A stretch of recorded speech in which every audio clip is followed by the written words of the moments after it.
Hello, good morning everyone. Myself Urezi Rehana, working as a nursing tutor in Knowledge Institute of Nursing, Backroad. So today in congenital cardiovascular disease, we will learn about ventricular septal defects, that is VSD.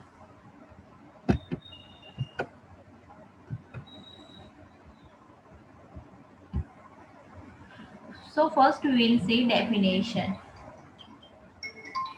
VSD is an abnormal opening between right and left ventricle. So lower chambers of the heart, that is ventricles. Okay, so right and left ventricle. So between these there is an abnormal opening that is called as VSD, ventricular septal defect. An abnormal opening in the ventricular septum which allows oxygenated blood from the left ventricle to mix with deoxygenated blood in the right ventricle. Okay, so what happens in VSD? So because there is abnormal opening is present in the ventricular septum. Okay, ventricular septum means it is the wall that is present between the right and left ventricle. So that is called as ventricular septum. So as there is abnormal opening is present in this wall, so because of this oxygenated blood from the left ventricle mix with the deoxygenated blood in the right ventricle. Right ventricle receives blood from the right atrium as well as from left ventricle, leading to volume overload as pulmonary congestion.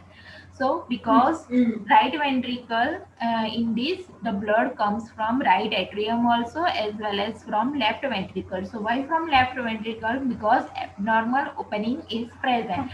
So because of this on right ventricle there will be volume overload. Okay, and this will lead to pulmonary congestion. So pulmonary congestion is accumulation of excess fluids in lungs. Now VSDs are the most commonly occurring type of congenital heart defects, occurring in 14 to 17% of babies born each year. So among all the congenital defects, these VSDs are most common because the ratio is 14 to 17% of babies that are born each year are having VSD, ventricular septal defects. So in this picture, this is the heart, and in this heart we can see that lower chambers, that is right ventricle and left ventricle. So between these two walls on the ventricular septal wall there is abnormal opening is present. So because of this abnormal opening, the oxygenated blood from the left ventricle will mix with the deoxygenated blood in the right ventricle. Now types. So there are two types: perimembranous VSD and muscular VSD. So perimembranous VSD is present at the upper wall, and muscular VSD is present at the lower wall of the ventricular septum. So these are the two types: perimembranous VSD and muscular VSD. Causes are any problems in fetal development, genetic defect, chromosomal abnormalities, and environmental factors. So these are the causes. Now, signs and symptoms of clinical manifestation.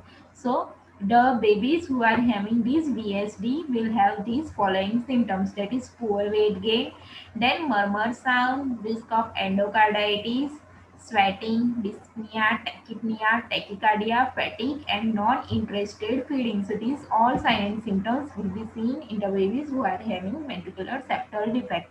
Now diagnostic test. So diagnostic test is first is history taking. So in history taking, what we will ask the mother about whether she had consumed alcohol, whether she was smoking during pregnancy period, whether she has consumed any teratogenic drugs. So all this history we have to take from the mother. Then physical examination, then X-ray of chest. So X-ray of chest, in this we can identify the abnormal heart shape or size or any other abnormalities. Then ECG. So ECG measures heart's electrical activity. Then echocardiogram. So in echo it uses ultrasound to show how your heart muscles and valves are working. Then cardiac catheterization. So this procedure is used to diagnose and treat certain cardiovascular conditions. So these are the diagnostic tests for VSD. Now management. So in that first is medical management. So in medical management, digoxin and diuretics, these both drugs are given. Then in nutritional management, adequate nutrition is given, that is high calorie formula or breast milk. Then supplemental tube feedings. Then prophylactic antibiotics to prevent bacterial endocarditis. So we have seen in sign and symptoms that the babies who are having BSD are having risk of endocarditis. So to prevent this endocarditis, we are giving prophylactic antibiotics. Then digoxin is given to increase the heart's activity. Then surgical management. So surgical repair, closed stitches or special patch. Okay. So these are the two surgical management. First we can do, that is we can close the defect by taking the stitches, that is suture. Otherwise we can use a special patch. So in interventional cardiac catheterization, septal occluder is used. So by cardiac catheterization we can insert septal occluder. So this is the picture of septal occluder. So this is inserted at the exact location where this abnormal opening is present. So this will stop the blood from left ventricle to right ventricle. Then outcome of surgery is 95% success rate. Growth of child catches up in 1 to 2 years. Size of the heart reduces. Murmurs can be heard 2 to 3 months. Post-operative also, but hold very little clinical importance. So after this surgery, the outcome of this surgery is 95%. Okay. Then after this surgery, the child, we have seen in sign and symptoms that the child's growth will be poor. Now after surgery, the child's growth will become normal within 1 to 2 years. Then heart size will also reduce, and the sound, that is how, that is murmur sound.